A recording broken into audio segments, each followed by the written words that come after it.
Ahora estás escuchando Podcast Agricultura, tu podcast con información agrícola.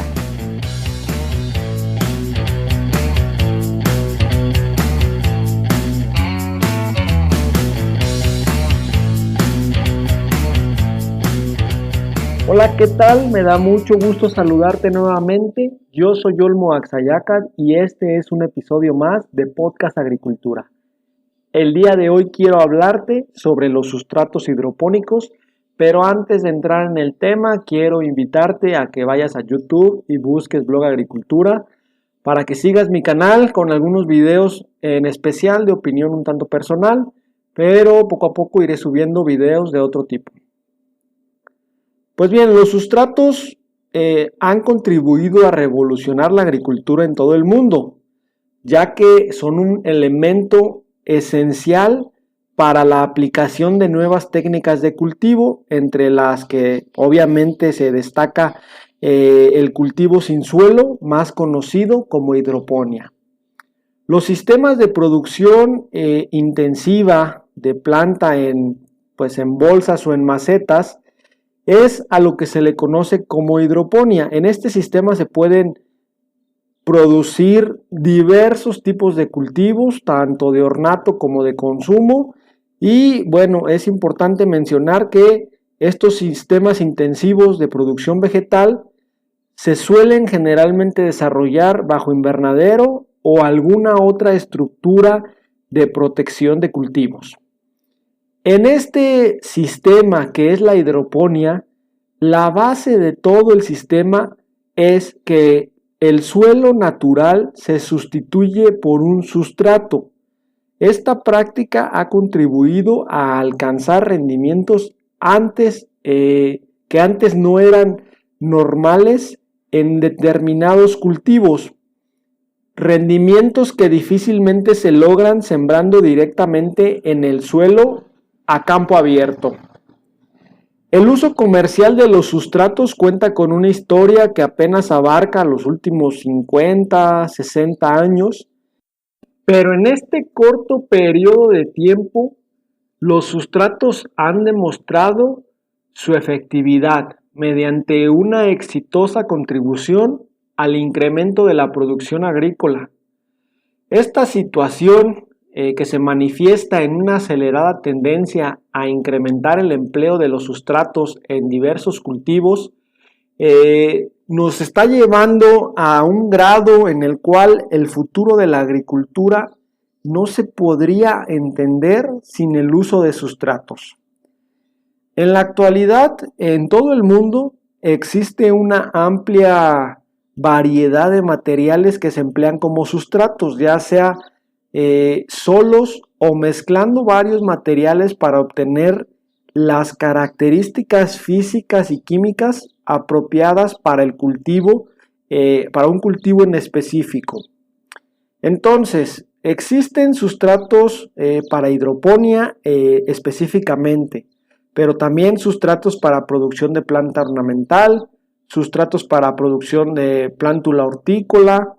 ¿Qué más? También sustratos para la producción de planta forestal y sustratos para la producción intensiva cuando se utiliza algún proceso biotecnológico de propagación de plantas.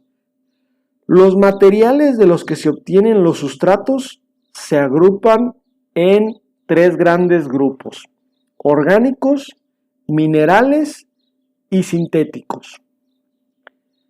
Ahora, ¿cuál sería el concepto más aceptado de sustrato? Porque, a nivel internacional, el término sustrato se aplica a todos aquellos materiales sólidos distintos de los suelos naturales, ya sean minerales u orgánicos, que colocados en un contenedor en forma pura o mezclada, permite el anclaje del sistema radicular y da el soporte que la planta necesita. Se menciona que los sustratos pueden ser de materiales químicamente inertes, pero también pueden ser de materiales químicamente activos, es decir, que pueden o no pueden aportar nutrientes al proceso de la nutrición de las plantas. Desde el punto de vista hortícola, la finalidad de cualquier sustrato es la de obtener una planta de calidad en el más corto periodo de tiempo posible, con los costos más bajos que se puedan para que la producción no se encarezca. Eso sí, se menciona que cualquier sustrato no debería de provocar un impacto importante sobre el medio ambiente. Esta es una cuestión que por supuesto no aplica en todos los casos porque al menos en el centro de nuestro país se utiliza como sustrato el tezontle en grandes cantidades al grado de que pues el uso de este sustrato para la producción de ciertos cultivos puede estar impactando de forma significativa en los ecosistemas de los cuales se extrae este sustrato, pero obviamente como no existe un estudio de impacto ambiental, pues ahí nos queda la duda sobre cuál es el nivel de impacto de la utilización de este sustrato. Pero bueno, las principales funciones de los sustratos se pueden resumir de la siguiente manera. Vamos a empezar con el punto número 1. Un sustrato proporciona un medio apropiado para el desarrollo de las raíces y constituye a la vez una manera de soportar a las plantas. Punto número 2 o función número 2. Los sustratos retienen el agua y los nutrientes necesarios para las plantas para que éstas sean aprovechados mediante sus raíces y permitan tener un cultivo bien nutrido de acuerdo pues, a las necesidades de ese cultivo. Función número 3, el sustrato o los sustratos permiten la circulación del aire para garantizar que exista un intercambio gaseoso en la zona de las raíces. Y punto número 4 o función número 4, los sustratos deben actuar como amortiguadores de las reacciones químicas y los cambios de pH. Obviamente aquí dependiendo del sustrato que estemos utilizando, pues no siempre se tiene esta función de buffer o amortiguador, al menos no al nivel que nos gustaría. Estas obviamente son funciones que cumple el suelo o los suelos agrícolas, pero obviamente los suelos tienen mucha mayor facilidad para cumplir con estas funciones. Sin embargo, pues la idea es que los sustratos superen al suelo en estas cuestiones, algo que no resulta tan sencillo. Los sustratos tienen su origen en el uso de macetas para cultivar plantas, práctica pues que se cree que proviene desde hace 4000 años con el cultivo de árboles y algunas plantas ornamentales en contenedores de madera, de barro, de piedra que se han encontrado en excavaciones de las culturas egipcia, griega, romana y algunos otros pueblos de esa época. Además, en algunas pinturas justamente de esas mismas épocas y otro tipo de obras de arte que se han encontrado, se muestran ejemplos del uso de macetas para el cultivo de diversas plantas, ¿no? En México lo que se sabe es que pues existieron los llamados jardines botánicos del rey Netzahualcóyotl, donde se cultivaban plantas de muy diversos climas y se hacía uso de macetas para cultivar algunas plantas. Eso sí, el principal antecedente mexicano de la hidroponía está en el sistema de producción denominado como Chinampa, que es característico de Xochimilco. Esta práctica se conserva desde la época prehispánica de esta zona de nuestro país hasta nuestros días todavía está en uso. En términos generales se puede señalar que pues, la historia de los cultivos sin suelos ha estado muy ligada a los descubrimientos de la fisiología vegetal. El día de ayer te hablaba sobre la importancia de la fisiología vegetal y bueno, aquí vuelve a salir el tema, ¿sí? Se Se sabe que en 1699 un investigador inglés desarrolló el cultivo de plantas en diversos recipientes, en un medio líquido al que añadió diferentes cantidades de suelo. No hay más noticias sino hasta 1860, cuando dos investigadores alemanes desarrollaron la técnica del cultivo en solución nutritiva, que es pues ya el principio básico de lo que actualmente conocemos como hidroponía, aunque en ese momento Knopp y von Sachs llamaron a este sistema nutricultura. Los sustratos inorgánicos empleados en los cultivos sin suelo o cultivos hidropónicos se constituyeron en otro hito importante en la historia de los sustratos. Se sabe que en las décadas de 1920 a 1930 es cuando realmente inicia y se desarrolla el uso de sustratos inorgánicos en la Universidad de California, esto en Estados Unidos, por un grupo de investigadores que fue encabezado por Gehrig, que usaban agua, arena y grava para producir ciertos cultivos vegetales. Más adelante, en 1940, Gehrig publicó una guía para jardinería sin suelo, en la que ya se explica por primera vez de forma concreta la base de los cultivos hidropónicos.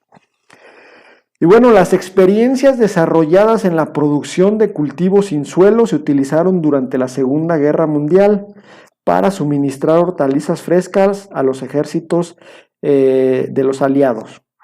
Para lograr esto se empleó arena de playa y turba como sustratos en la producción hidropónica de diversas hortalizas que después eran enviadas y consumidas por los soldados en las islas del Pacífico. En los años siguientes a este acontecimiento inició, digamos ya de manera formal, la producción industrial de hortalizas mediante el uso de invernaderos, combinado con el uso de sistemas hidropónicos y varias técnicas más, técnicas intensivas para la producción de cultivos. A partir de la década de 1970, este tipo de sistemas adquieren una mayor relevancia mundial, y es para la década de 1980 cuando ya realmente se ve la necesidad de identificar los materiales más apropiados para utilizarse como sustratos en la producción de diversas variedades agrícolas. De esta manera fue como se generalizó el uso de sustratos como materiales sustitutos de los suelos naturales en zonas donde las condiciones medioambientales no permitían la producción de ciertos productos.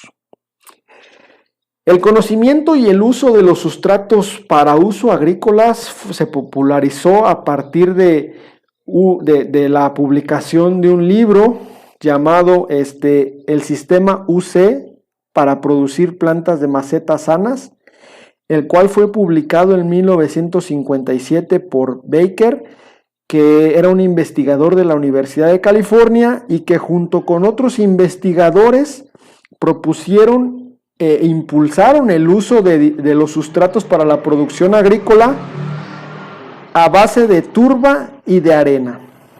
En este libro, que en inglés es The UC System for Producing Healthy Container Grow Plants, Baker y sus colaboradores establecieron cuáles eran los criterios para seleccionar los materiales que iban a ser utilizados como sustratos, criterios que permanecen todavía hasta nuestros días. Para terminar este episodio te voy a mencionar cuáles son estos criterios. El número 1, uniformidad en la granulometría y estabilidad en la composición química. Número 2, facilidad de mezcla. Número 3, posibilidad de ser reciclado. Número 4, aireación adecuada. Número 5, resistencia al lavado de nutrientes. Número 6, fertilidad adecuada. Número 7, bajo costo. Número 8, retención de humedad. Número 9, bajo peso y baja contracción del volumen durante el almacenaje. Y número 10, control del pH y seguridad de que los materiales tengan un adecuado contenido de micronutrientes. Muy bien, hasta aquí con este episodio. Como ves, hablar sobre la definición de sustratos hidropónicos y un poco sobre su historia es algo bastante interesante. Hay mucha información más que quiero compartir contigo, pero lo haré en un episodio siguiente. Si tienes algún comentario respecto de este episodio, puedes ir a las notas del programa, las cuales se encuentran en blogagricultura.com/podcast y buscas el episodio 60 sobre sustratos hidropónicos. Muchas gracias por escucharme. Te espero el día de mañana con un episodio más de Podcast Agricultura. Hasta luego.